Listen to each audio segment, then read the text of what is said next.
যাবতীয় প্রশংসা একমাত্র সেই আল্লাহ পাক রব্বুল আলামিনের জন্য, যার প্রশংসা করে আমরা শেষ করতে পারবো না। তাই সংক্ষিপ্তভাবে তার প্রশংসা জ্ঞাপন করি আলহামদুলিল্লাহ। তৎপর দুরূদ ও সালাম বর্ষিত হোক আমাদের নবী মুহাম্মদ সাল্লাল্লাহু আলাইহি ওয়াসাল্লামের প্রতি। তাই আমরা সকলে বলি সাল্লাল্লাহু আলাইহি ওয়াসাল্লাম, সাল্লাল্লাহু আলাইহি ওয়াসাল্লাম। আজকে আপনাদের সামনে যে বিষয়টি নিয়ে আমি উপস্থিত হয়েছি, খুব গুরুত্বপূর্ণ বিষয়,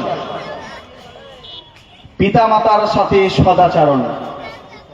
এবং শেষের অংশে আলোচনা হবে 1 জানুয়ারি সম্পর্কে ইনশাআল্লাহ। প্রত্যেক সন্তানের ওপরে নৈতিক কর্তব্য, ফরজ, বাধ্যতামূলক পিতামাতার সাথে সদাচরণ করা, পিতামাতার সেবা যত্ন নেওয়া।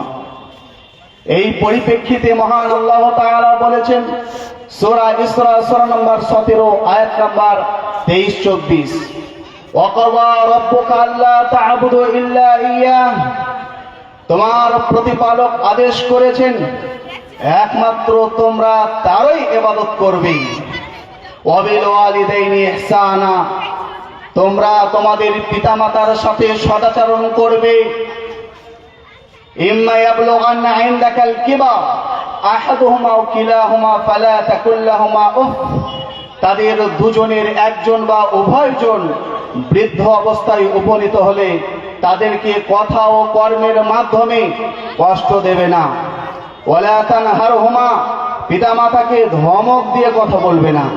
ওয়া কুল লাহুমা কাওলান কারীমা, পিতামাতাকে সম্মানজনকভাবে কথা বলতে হবে। ওয়াকফিদ লাহুমা জানাহা যুল্লি মিনার রাহমা, পিতামাতার সাথে বিনয়ের সাথে কথা বলতে হবে। সুনানে তিরমিজি প্রথম নম্বর খণ্ডের 1897 নম্বর হাদিস, আবু হুরায়রা রাদিয়াল্লাহু আনহু তিনি বলেন, একজন ব্যক্তি আল্লাহর নবীকে জিজ্ঞাসা করলেন, মান আহাক্কুন নাসি বিহুসনি সাহাবাতি, আল্লাহর নবী আমার নিকট সর্বোত্তম আচরণ পাওয়ার হকদার কে? তিনি বললেন, অমুক, তোমার মা। সে আবারও জিজ্ঞাসা করলো, তারপর কে? তিনি বললেন, তোমার মা। সে পুনরায় জিজ্ঞাসা করলো, তারপর কে?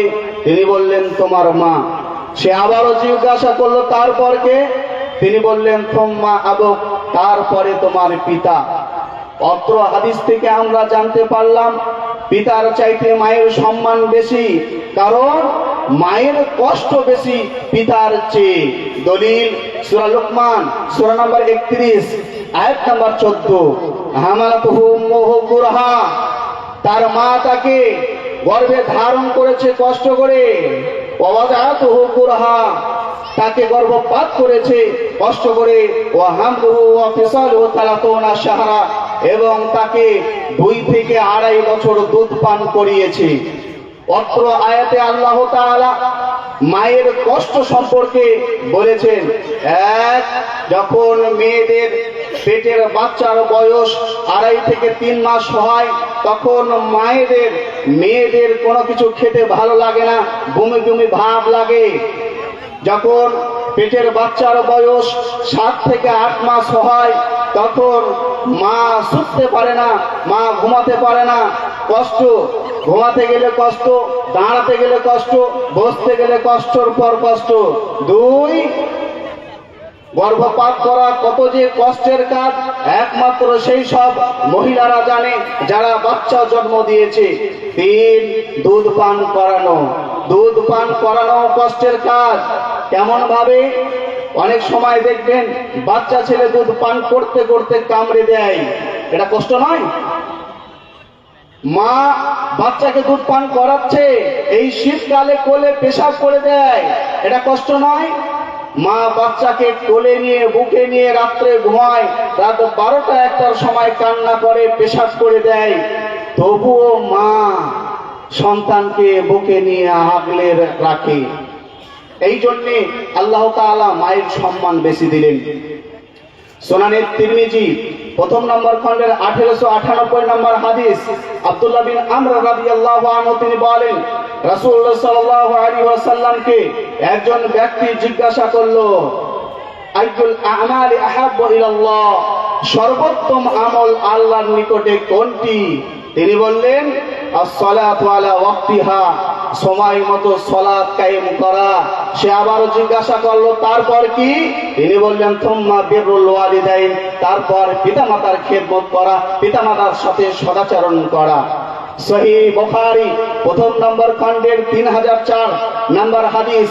আব্দুল্লাহ বিন আমর রাদিয়াল্লাহু আনহু তিনি বলেন, একজন ব্যক্তি ছুটতে ছুটতে এসে বলছে, আল্লাহর নবী, উজাহিদ, আমি আল্লাহর রাস্তায় জিহাদ করব।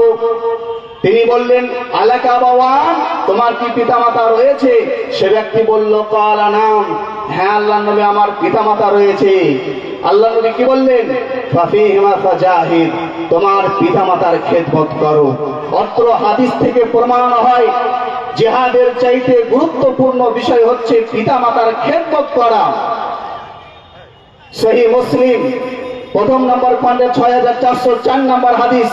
সেখানে বলা আছে, আবু হুরায়রা রাদিয়াল্লাহু আনহু তিনি বলেন, রাসূলুল্লাহ সাল্লাল্লাহু আলাইহি ওয়াসাল্লাম বললেন, রাগিমান ফুরাজুল তালাতান, তার নাক ধুলোই মলিন হোক, তার চাইতে হতভাগা কে হতে পারে? তার চাইতে দুর্ভাগা কে হতে পারে? তিন জিজ্ঞাসা করা হলো, মান ইয়া রাসূলুল্লাহ, সে হতভাগা ব্যক্তি কে? তিনি বললেন, মান আদরাকা আবাওয়াইহি ইনদাল কিবারি আহাদাহুমা আও কিলাহুমা ফালাম ইয়াদখুলিল জান্নাহ, যে তার পিতামাতার একজনকে বা উভয়জনকে বৃদ্ধ অবস্থায় পেল, তারপরেও জান্নাত লাভ করতে পারল না, অর্থাৎ পিতামাতার সেবা যত্ন করল না। এর চাইতে বড় হতভাগা আর কেউ হতে পারে না। সুনান ইবনে মাজাহ 3662 নম্বর হাদিস। আবু উমামা রাদিয়াল্লাহু আনহু তিনি বলেন, একজন ব্যক্তি আল্লাহর নবীকে জিজ্ঞাসা করলেন, মা হাক্কুল ওয়ালিদাইনি আলা ওয়ালাদিহিমা, আল্লাহর নবী, সন্তানের উপরে পিতামাতার কি অধিকার আছে? তিনি বললেন, এই হুমা জান্নাতুকা ওয়া নারু, পিতামাতা হচ্ছে তোমার জান্নাত, পিতামাতাই হচ্ছে তোমার জাহান্নাম। পিতামাতার সেবা যত্ন করলে জান্নাত, আর যদি না করো জাহান্নাম। সুনানে নাসাই প্রথম নম্বর খণ্ডের 3104 নম্বর হাদিস। আল্লাহ নবী সাল্লাল্লাহু আলাইহি ওয়াসাল্লাম বলছেন, ইন্নাল জান্নাতা তাহতা রিজলাইহা, জান্নাত হচ্ছে মায়ের পায়ের নিচে, পিতামাতার পায়ের নিচে হচ্ছে জান্নাত। সুনানে তিরমিজি প্রথম নম্বর খণ্ডের 1899 নম্বর হাদিস।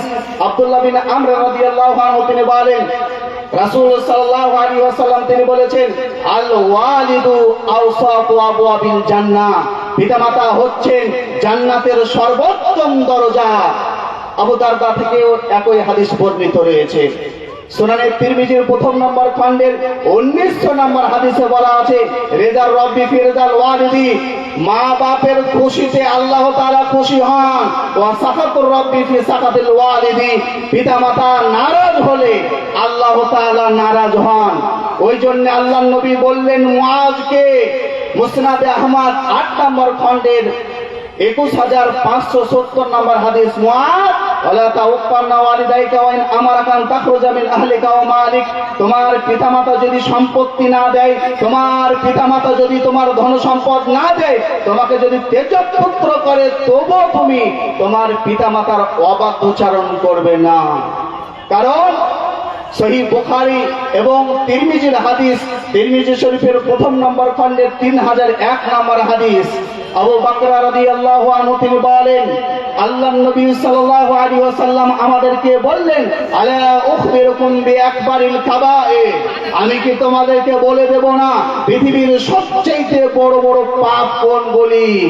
সাহাবায়ে কেরাম বললেন, ক্বালু বালা ইয়া রাসূলুল্লাহ, আল্লাহর নবী আপনি বলুন পৃথিবীর সবচেয়ে বড় বড় পাপগুলো কি, বলুন। আল্লাহর নবী বললেন, এক আল ইশরাকু বিল্লাহ, আল্লাহর সাথে শিরক করা পৃথিবীর সবচেয়ে বড় পাপ।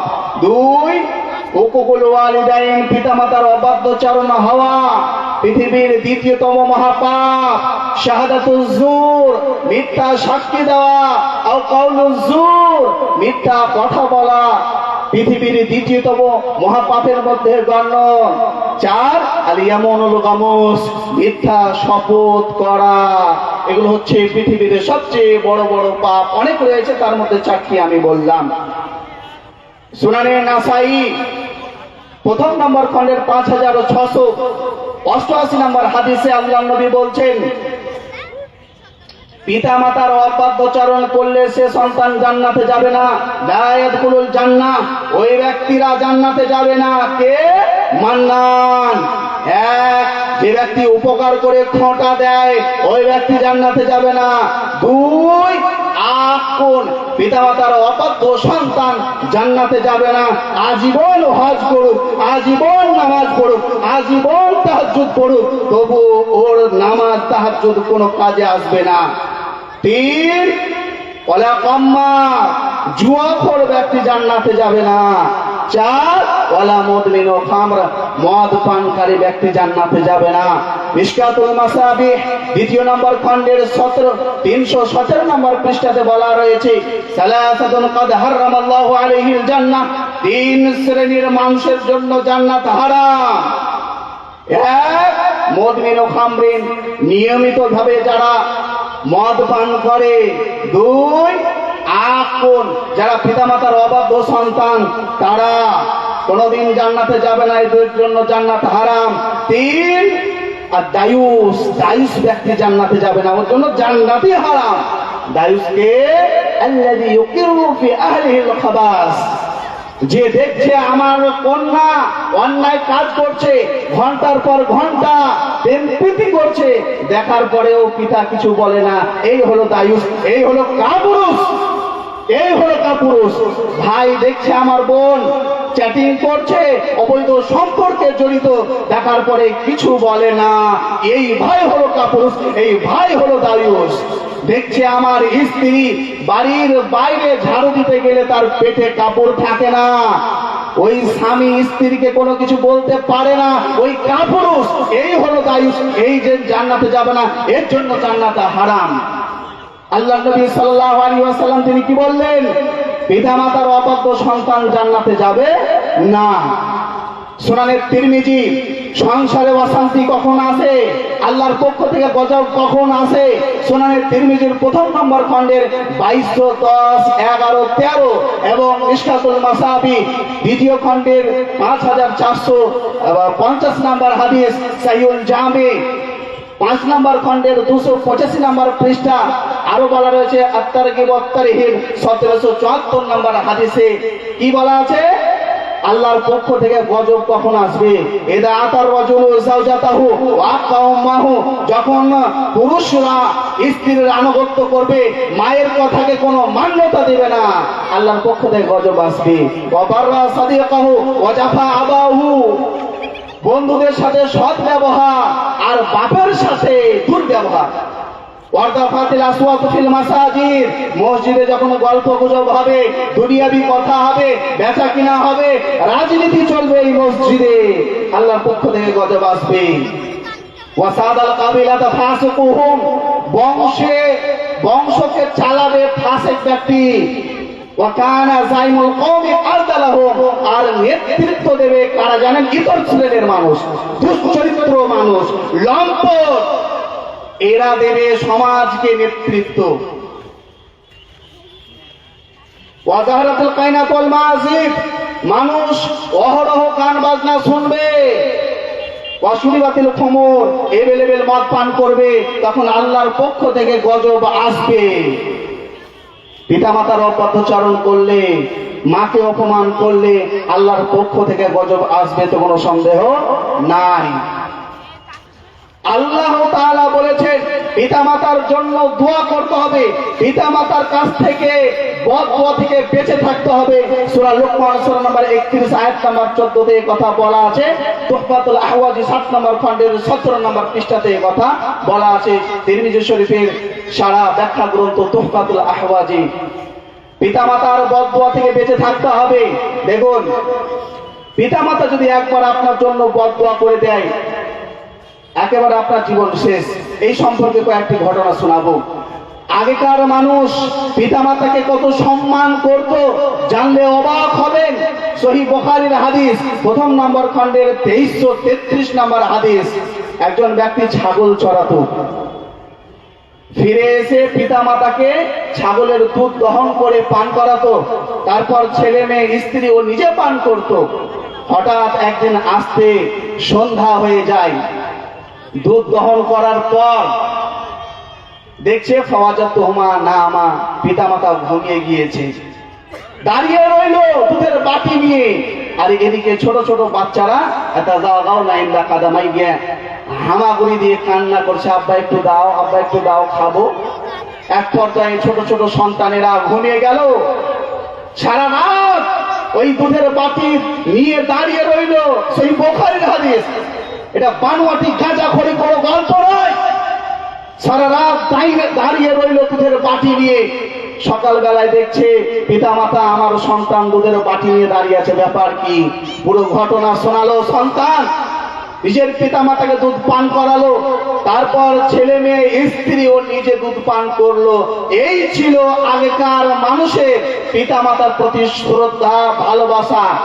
আর বর্তমান সময়ে পিতা মাতাকে কত ভালোবাসে একটা ছোট্ট উদাহরণ দিই। একজন মহিলা বলছে, যার খেলাম মুতের ভাত, তার খেলাম পায়ের লাত, আল্লাহ তুমি বিচার করো। এই কথার ব্যাখ্যা কি? একজন ব্যক্তি অ্যাক্সিডেন্টে মারা যায়, তার স্ত্রী ওই এক সন্তানকে রেখে, সেই স্ত্রী লোকের বাড়িতে বাড়িতে কাজ করে সংসারকে মেনটেন করে। একদিন সেই ছোট বাচ্চাকে কোলে নিয়ে তাকে খাবার খাওয়াচ্ছে। ভাতে পেশাব করে দিল, পেশাবযুক্ত খাবার মা নিজে খেলো, আর পেশাব মুক্ত খাবার সন্তানকে খাওয়ালো। এইরকম ভাবে সন্তানকে লালন পালন করতে করতে তাকে এক পর্যায়ে বড় একটা ডাক্তার বানিয়ে ফেললো। ছেলের বিয়ে দিল। বিয়ে দেওয়ার পর কোন একদিন সন্তান বলছে, মা আমি বাজারে যাব, কোনো কিছু আনতে হলে বলো, আমি এনে দেবো। মা বলল, খোকা আমার জন্য দুটি কমলা লেবু নিয়ে আসবে। আচ্ছা ঠিক আছে। স্বামী স্ত্রী সারাদিন বাজার করলো, বাড়ি ফিরলো যখন, খোকা, মা জিজ্ঞাসা করলো, খোকা কমলা লেবু নিয়ে এসেছো? বলছে, মা আমি ভুলে গেছি, আগামীকাল এনে দেবো। আগামীকাল মা জিজ্ঞাসা করছে, খোকা কমলা লেবু নিয়ে এসেছো? খোকা বললো, মা আমি আজকেও ভুলে গিয়েছি। 3-4 দিন এরকমটাই ভুলের পর ভুল। প্রতিবেশীর এক মহিলা এসেছে, গল্প করতে করতে এক পর্যায়ে বলে ফেললো, জানো বুবু, আমার সন্তানের কাছে কমলা লেবু খেতে চাইছি, তো আজকে 4 দিন থেকে আমাকে কমলা লেবু এনে দেয়নি। এই কথা কিন্তু বাড়ির বৌমা শুনে ফেলে। যখন খোকা ডিউটি থেকে বাড়িতে এলো, বউ একেবারে রেডি হয়েছিল, আর জানো তোমার মাকে কমলা লেবু এনে দাওনি, তোমার মা তোমার নামে গোটা এলাকাতে বদনাম করে বেড়াচ্ছে, গিল্লা করে বেড়াচ্ছে। পায়ের রাগ একবার মাথায় উঠে গেল, মাকে গিয়ে ভ্যাট করে এক লাথ। তখন মা বদদোয়া করলো, যার খেলাম মুতের ভাত, ওই যে ছোটবেলাতে মুতের ভাত খেলো মা, তার খেলাম পায়ের লাথ, আল্লাহ তুমি বিচার করো। সঙ্গে সঙ্গে সন্তান অসুস্থ, ডাক্তার আসে যায়, বিভিন্ন জায়গা নিয়ে যায়, ছবি করে, কোন প্রকারের রোগ ধরা পড়ে না। বাড়ির বৌমা বুঝে ফেললো আমার শাশুড়ির, আমার শাশুড়ির বদদোয়া লেগে গিয়েছে। বলছে, মা আপনার সন্তানকে ক্ষমা করে দিন। হ্যাঁ আমি ক্ষমা করে দিলাম। ক্ষমা তো করলো বটে, অন্তর থেকে ক্ষমা করেনি। কিছুদিন পরে ওই সন্তান মারা গেল। সুনানে আবু দাউদ 1 নম্বর খণ্ডের 1536 নম্বর হাদিস, আল্লাহর নবী বলেছে 3 শ্রেণীর মানুষের দোয়া কারেন্টের মতন কবুল হয়। 1, দাওয়াতুল মাজলুম, নিপীড়িত ব্যক্তির বদদোয়া আল্লাহর নিকটে কবুল হয়। 2, দাওয়াতুল ওয়ালিদাইন আলা ওয়ালাদিহিমা, পিতামাতার বদদোয়া সন্তানের উপরে কারেন্টের মতন কাজ হয়। 3, দাওয়াতুল মুসাফির, মুসাফির ব্যক্তির বদদোয়া কারেন্টের মতন কবুল হয়। ওই জন্য বলবো প্রিয় দর্শক মণ্ডলী, এতদিন যা হয়েছে, যারা মা বাপকে সম্মান করেন না, শ্রদ্ধা করেন না, আজ থেকেই ক্ষমা প্রার্থনা করেন আল্লাহ তাআলার কাছে, আর মার কাছে, পিতার কাছে গিয়ে বলেন আমাদের ভুল হয়ে গেছে, আর এরকমটা কোনোদিনও হবে না। সহিহ বুখারীর হাদিস, যদি আপনি নামাজ পড়েন, নফল নামাজ পড়ছেন বা সুন্নাত নামাজ পড়ছেন, আপনার মা আপনাকে ডাকলো বা আপনার আব্বা আপনাকে ডাকলো, আপনি যদি কথা না শুনেন, আপনার বাপের কথার জবাব না দেন, মায়ের কথা যদি না জবাব দেন, আপনার নামাজ পড়লেও আপনি গুনাহগার। সহিহ বুখারী প্রথম নম্বর খণ্ডের 2482 নম্বর হাদিস। জুরায়েজ, একবারে বিরাট বড় লম্বা ঘটনা। জুরায়েজ সে নামাজ পড়তে দাঁড়িয়েছে, আল্লাহু আকবার, নামাজ পড়তে দাঁড়িয়েছে, এদিকে মা ডাকা দিল, জুরায়েজ শোনো।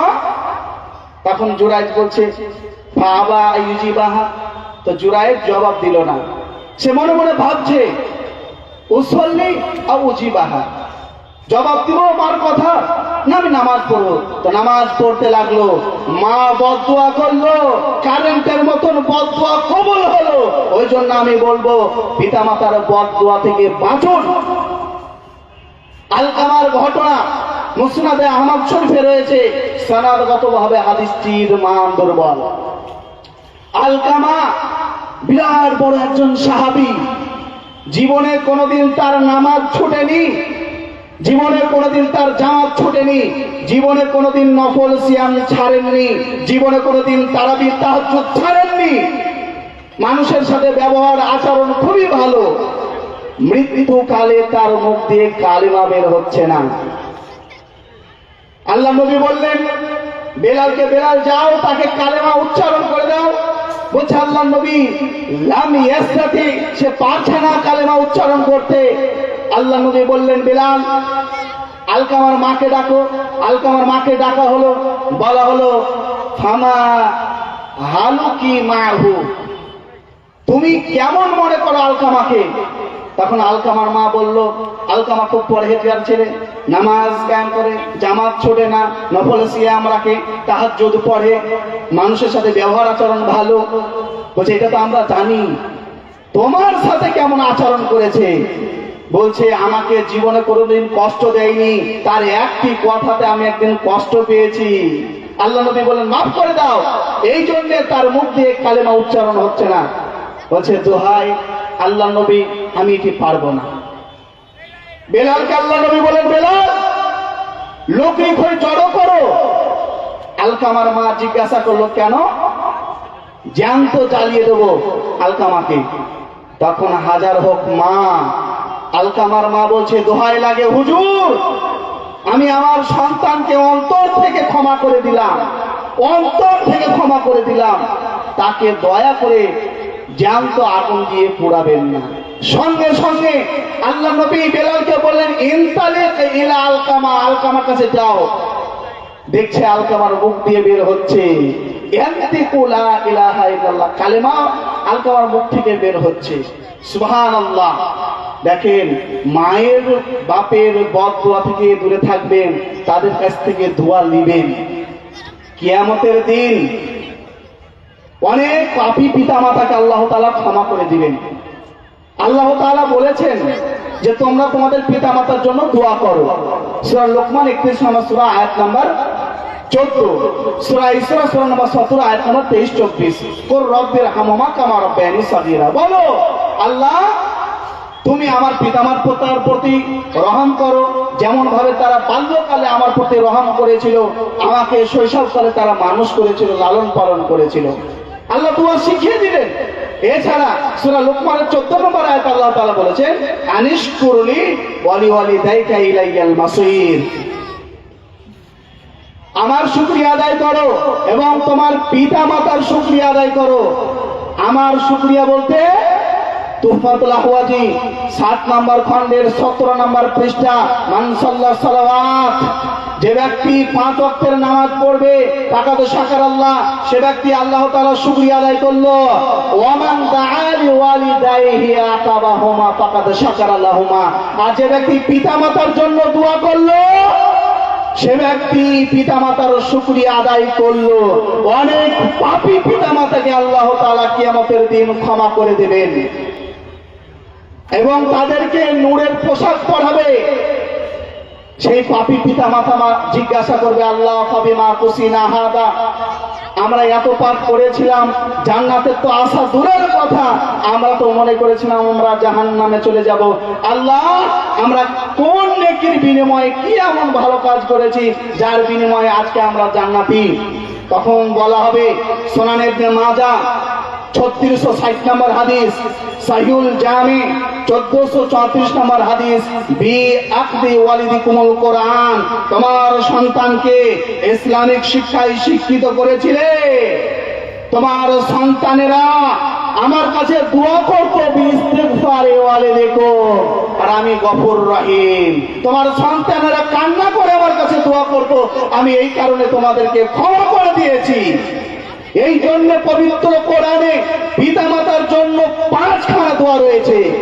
সূরা নূহ সূরা নাম্বার 71 আয়াত নাম্বার 28, সূরা মুমিনুন সূরা নাম্বার 23, সূরা নাম্বার 14, সূরা ইব্রাহিম 14 নম্বর সূরা আয়াত নাম্বার 41, সূরা আহকাফ 46 নম্বর সূরা আয়াত নাম্বার 15, সূরা ইসরা 17 নম্বর সূরা আয়াত নাম্বার 23-24, সূরা আনকাবুত 29 নম্বর সূরা আয়াত নাম্বার 8। সূরা আনকাবুতের 8 নম্বর আয়াতে আল্লাহ তাআলা বলছেন, পিতামাতা যতই খারাপ হোক, পিতামাতা জেনাকারী হোক, ব্যভিচারী হোক, সে হিন্দু হোক, কাফের হোক, মুশরিক হোক, ইহুদি হোক, খ্রিস্টান হোক, পিতামাতার মর্যাদা পিতামাতাকে দিতে হবে। আল্লাহ বলছেন, ওয়াসাহিবুহুমা ফিদ দুনিয়া মারুফা, দুনিয়াতে তাদের সাথে সদাচরণ করবে। পিতামাতার সাথে সদাচরণ করতে হবে, এটা বাধ্যতামূলক, কোন প্রকারের কম্প্রোমাইজ নাই। বর্তমান সমাজে এই যে ছেলে মেয়েরা পিতামাতার কথা শুনছে না, তার 4টি কারণ অতীব সংক্ষিপ্ত আকারে বলবো। 1, শরীয়তের জ্ঞান না থাকার কারণে। যদি শরীয়তের জ্ঞান, এলকেজি থেকে মাদ্রাসাতে পিতামাতার সম্মান করলে কি উপকার, পিতামাতার সাথে দুর্ব্যবহার করলে কি ক্ষতি, এলকেজি থেকে ইনফিন থেকে একেবারে মৌলবি হওয়া পর্যন্ত পড়ানো হয়। একেবারে যে মৌলবি করতে হবে এমনটা নয়, আপনার ছেলেকে এতটুকু শিক্ষা দেন, ইসলামিক শিক্ষা, যাতে করে আপনার জন্য দোয়া করতে পারে, আপনার জন্য জানাজার নামাজ পড়াতে পারে। এই জন্য আল্লাহ তাআলা বলেছেন, ইকরা, পড়ো। সূরা আলাক 96 নম্বর সূরা আয়াত নাম্বার 1, সূরা মুহাম্মদ 47 নম্বর সূরা আয়াত নাম্বার 19, ফাআলাম, জ্ঞান অর্জন করো। সুনান ইবনে মাজাহ 1ম নম্বর খণ্ডের 224 নম্বর হাদিস, তলাবুল ইলমি ফরিজাতুন আলা কুল্লি মুসলিম, প্রত্যেক মুসলমান নারী পুরুষকে জ্ঞান অর্জন করতে হবে শরীয়তের জ্ঞান। নাম্বার 2, ঈমান। আমরা আমাদের সন্তানের অন্তরে ঈমানকে প্রবেশ করতে পারিনি। ঈমান কি জিনিস? ঈমান হচ্ছে ব্রেকের ন্যায়। যে কোনো জিনিসকে নিয়ন্ত্রণ করতে গেলে ব্রেকের প্রয়োজন। কি হুজুর সাহেব? মোটর সাইকেল, রেলগাড়ি, মারুতি গাড়ি, এমনকি সাইকেলকেও নিয়ন্ত্রণে রাখতে গেলে ব্রেকের প্রয়োজন, হ্যাঁ কি না? ঠিক অনুরূপ ভাবে মানুষের দেহকে নিয়ন্ত্রণ করার জন্য ব্রেকের প্রয়োজন। তো মানুষের নিয়ন্ত্রণ করার জন্য ব্রেকের প্রয়োজন। ওই ব্রেকটা কি? সেটা হচ্ছে ঈমান। এই ঈমান আপনাকে অন্যায় কাজ থেকে বাধা দেবে। রমজান মাসে রোজা রাখেন তো, ঘর লাগিয়ে, ঘরের হুক্কা লাগিয়ে আপনি তো লুকিয়ে লুকিয়ে খেতে পারেন, খান না কেন? আপনার ঈমান আপনাকে বাধা দেয়, তাই কিনা? ওই জন্য আল্লাহ নবী বলেছেন, সহিহ মুসলিম 1ম নম্বর খণ্ডের 38 নম্বর হাদিস, কুল আমানতু বিল্লাহি সুম্মা ইসতাকিম, ঈমান আনো এবং ঈমানের উপরে অটল থাকো। নাম্বার 3, খাশিয়াতে ইলাহি, আল্লাহর ভয় সন্তানদের অন্তরে জাগিয়ে তুলতে হবে। মুসনাদ আহমদ 8 নম্বর খণ্ডের 21570 নম্বর হাদিস, আল্লাহ নবী বলছেন, ওয়াখিফুহুম ফিল্লাহ, সন্তানদের অন্তরে আল্লাহর ভয় জাগিয়ে তোলো। মহান আল্লাহ তাআলা বলেছেন সূরা ফাতির সূরা নম্বর 35 আয়াত নম্বর 28, ইন্নামা ইয়াখশাল্লাহ মিন ইবাদিহিল উলামা, যারা জ্ঞানী, যারা শিক্ষিত, তারাই আল্লাহকে ভয় করে। ওই জন্য আপনার সন্তানকে আগে শিক্ষিত করতে হবে। আল্লাহ বলেছেন কি? ইকরা, পড়ো, ফাআলাম, জানো, শিক্ষিত করতে হবে। আল্লাহর ভয় কি জিনিস? ছোট্ট একটা উদাহরণ। আল্লাহর ভয় হচ্ছে সিসি ক্যামেরার ন্যায়। একটি টেবিলে 50 লাখ টাকা রাখা আছে আর 4 সাইডে সিসি ক্যামেরা লাগানো আছে। বলুন তো বলুন তো কোন চোর এই টাকা চুরি করবে? করবে না। কেন? ভয়ে। চুরি করলেই ধরা পড়বো। চারি সাইডে সিসি ক্যামেরা লাগানো আছে। অনুরূপ ভাবে প্রত্যেকটি মানুষের কাঁধে কেরামান কাতিবিন খাতা কলম ও সিসি ক্যামেরা নিয়ে বসে আছে। দলিল সূরা ইনফিতার সূরা নম্বর 82 আয়াত নম্বর 11-12। কিরামান কাতিবিন, কেরামান এবং কাতিবিন প্রত্যেকটি মানুষের কাঁধে খাতা কলম এবং সিসি ক্যামেরা নিয়ে বসে আছে। দলিল সূরা জিলজালা সূরা নম্বর 99 আয়াত নম্বর 7-8। ফামান ইয়ামাল মিসকালা দাররাতিন খায়রান ইয়ারা ওয়া মান ইয়ামাল মিসকালা দাররাতিন শাররান ইয়ারা।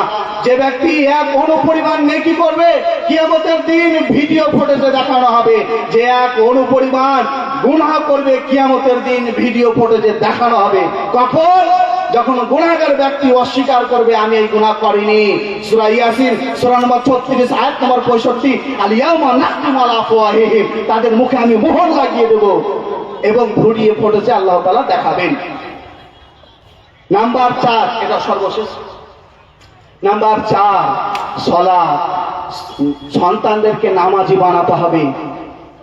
সূরা আনকাবুত সূরা নম্বর 29 আয়াত নম্বর 45। ইন্নাস সালাতা তানহা আনিল ফাহশাই ওয়াল মুনকার, নিশ্চয়ই নামাজ মানুষকে অন্যায় অশ্লীল কাজ থেকে বাধা প্রদান করে, হারাম কাজ থেকে বাধা প্রদান করে। ওই জন্য আল্লাহর নবী বলেছেন, সুনান আবু দাউদ 495 নম্বর হাদিস, মুরু আওলাদাকুম বিসসালাতি ওয়া হুম আবনাউ সাবঈ সিনিন। 7 বছর বয়স থেকে সন্তানদেরকে নামাজি বানাতে হবে। যদি নামাজি না বানাতে পারেন, ওয়াজরিবুহুম আলাইহা ওয়া হুম আবনাউ 10 সিনিন, 10 বছর বয়সে বাধ্যতামূলক তাকে নামাজি বানাতে হবে। তাহলে কি হবে?